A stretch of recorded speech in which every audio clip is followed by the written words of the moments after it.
All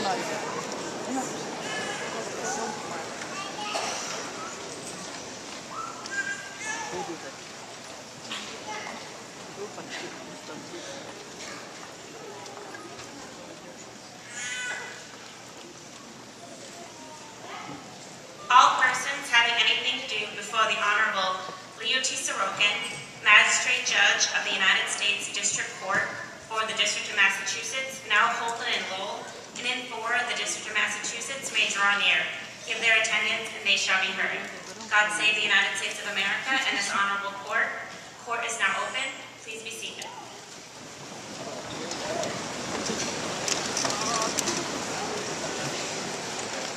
Good afternoon. My name is Louis Chauch, and I am pleased to represent the United States Citizenship and Immigration Services within the Department of Homeland Security at this proceedings today. Your Honor, there are 127 applicants for naturalization present who wish to change their names as part of the naturalization process. The government has investigated the reasons for these changes and interposes no objection. I respectfully move that all 127 name changes be allowed. I allow that motion with pleasure. Thank you, Your Honor. Your Honor, there are 760 applicants for naturalization present today. Each applicant has been duly examined under the provisions of the Immigration and Nationality Act of 1952 as amended, and each has been found well qualified for United States citizenship. At this time, I respectfully move that you request the clerk of the court to administer the oath of allegiance to all 760 applicants, thus bestowing upon them one of our nation's highest honors, United States citizenship. Again, it is my pleasure to allow that motion and to ask the clerk to administer the oath of citizenship to the applicants. Thank you, Your Honor. Applicants for citizenship, please stand. Raise your right hand and repeat after me, saying your name after the word I. I hereby declare on oath that I absolutely and entirely renounce and abjure all allegiance and fidelity to any foreign prince or potentate, state or sovereignty, of whom or of which I have heretofore been a subject or citizen, that I will support and defend the Constitution and laws of the United States of America against all enemies, foreign and domestic, that I will bear true faith and allegiance to the same, that I will bear arms on behalf of the United States when required by the law, that I will perform non-combatant service in the armed forces of the United States when required by the law, that I will perform work of national importance under civilian direction when required by the law, that I take this obligation freely without any mental reservation or purpose of evasion. So help me God. May be seated.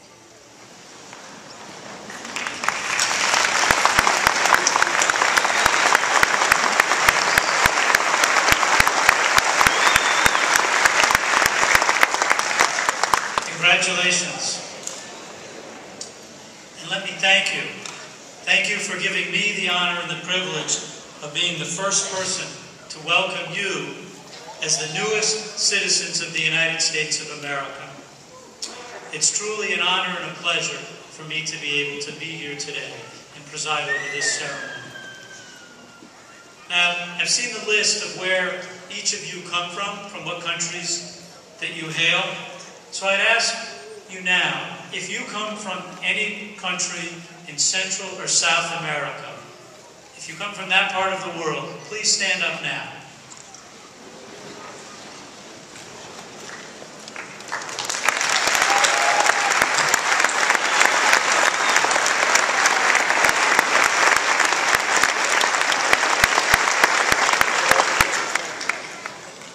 Now, I'd ask you to stay standing. And if you come from anywhere in Europe or Australia or New Zealand or Canada or anywhere else in North America, please stand and join those people.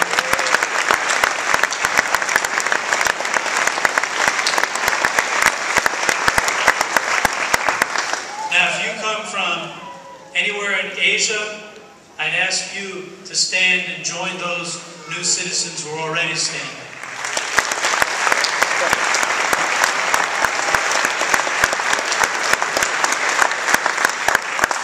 Now, if you come from any country in Africa, I'd ask you to stand and join those who are already standing.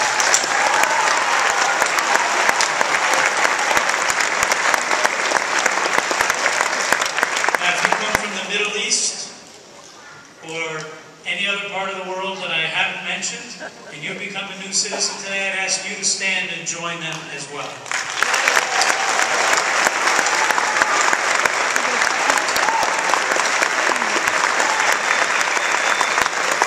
So now you come from different parts of the world. As children, you learn different languages. You probably ate different food.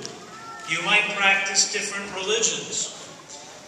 But now, you are all citizens of the United States. We are all one people. We are all Americans.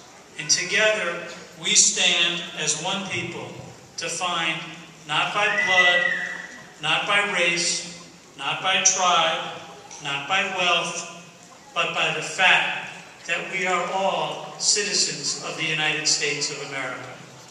So I'd ask you now to take a moment and to turn to an American citizen near you, the person in front of you, or behind you, or next to you, and congratulate that person on their accomplishment of becoming a United States citizen, as you have just done.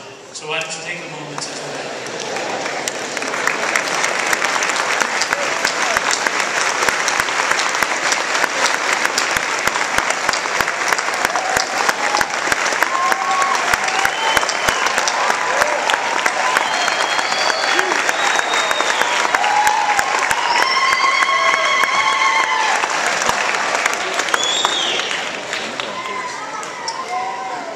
So please be seated.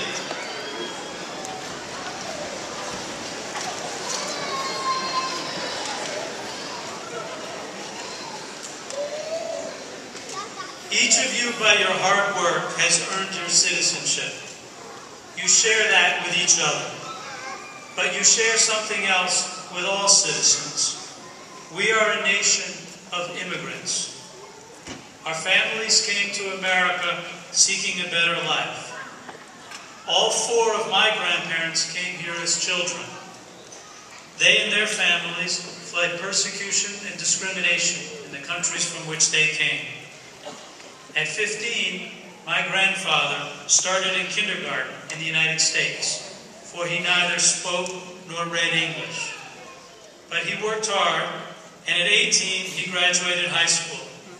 And he, like each one of you, became a naturalized citizen of the United States. His children and grandchildren became teachers, doctors, lawyers, and a judge. And as my grandmother used to say, who was another naturalized United States citizen, only in America. The citizenship you have earned gives you the opportunity for a better life. Although that is important to each and every one of us, citizenship is more than just the right to live here. As citizens of the United States, you have three things: power, privilege, and responsibility. Citizens are very powerful in our country. You can vote. By voting, you will choose presidents, senators, governors, and school board members. As a citizen, you can serve on a jury.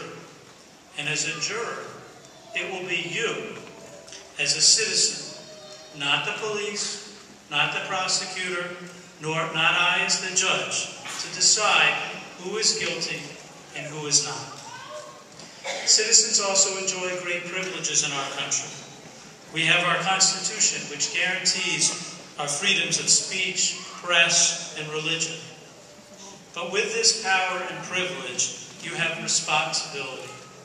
For now, you have the responsibility to use your power and privileges wisely. And most importantly, you now have responsibility for the future of this country, the United States of America. So as you start your new life as citizens of this country, I urge each and every one of you to participate actively in what is now your democratic society. You each come from different backgrounds, with different experiences, and it is from this diversity that America draws its strength. I know that I and all your fellow citizens will benefit greatly as a result of your decision to become a citizen of the United States of America. And for that, I thank you. Now, I would ask you to rise again to state the Pledge of Allegiance for the first time as citizens of the United States. And to lead us in the Pledge of Allegiance, I have an assistant, and she's going to come over now. Her name is Gabriela Bueno, and her mother actually is somewhere here in the audience who has also just become a United States citizen, and I want to thank her for allowing her daughter, or really her grandparent, for allowing her to come up here and assist us. So now I'd ask Gabriela to lead us all in the Pledge of Allegiance.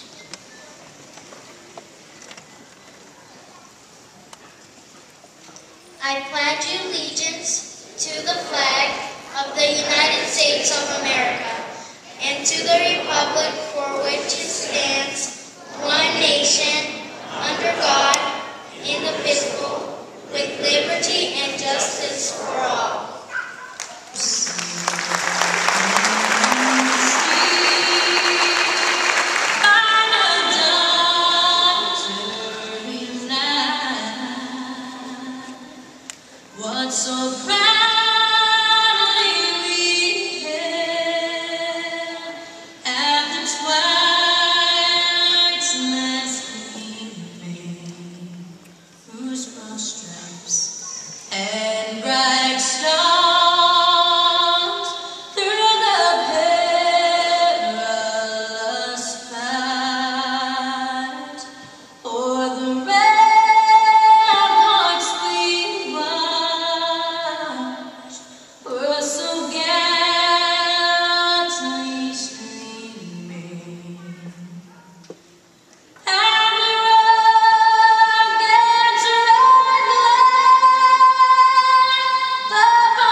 Miss Brady, where? Oh, right there. Great.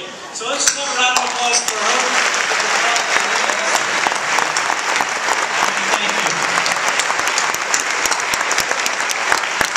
Now I'd like to call up one person who has gone above and beyond in his commitment and dedication to this country.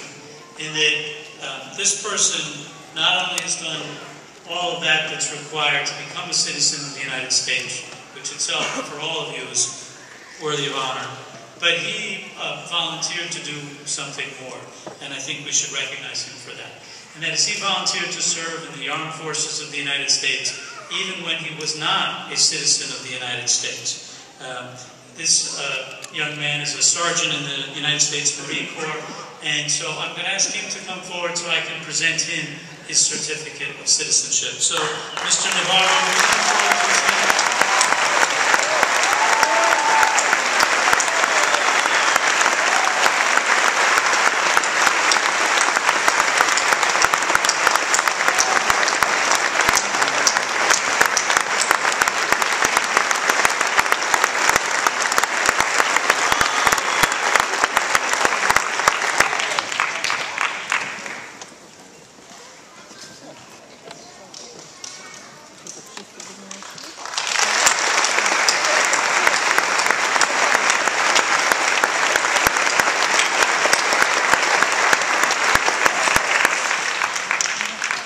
Once again, congratulations to you all, and thank you.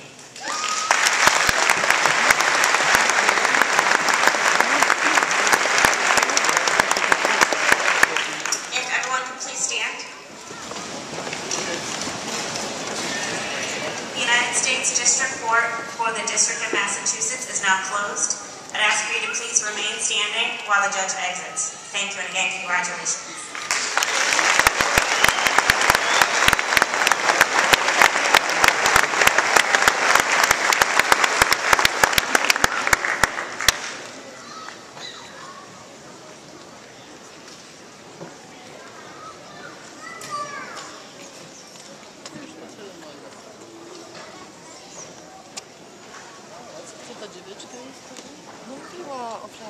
Please be seated.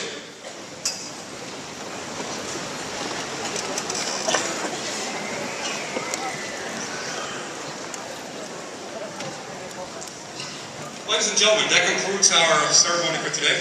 Again, I do apologize for the technical difficulties that we weren't able to bring you the President's speech. It's a very short speech, a preparatory speech. Again, now we're getting ready to present the certificates. As soon as my officers get in here, get the certificates, get ready to present them. Again, I ask you, when you get your certificates, that you please exit the building, and then if anyone else wants to come in and see the passport people, please come back in once everybody's gotten their certificates.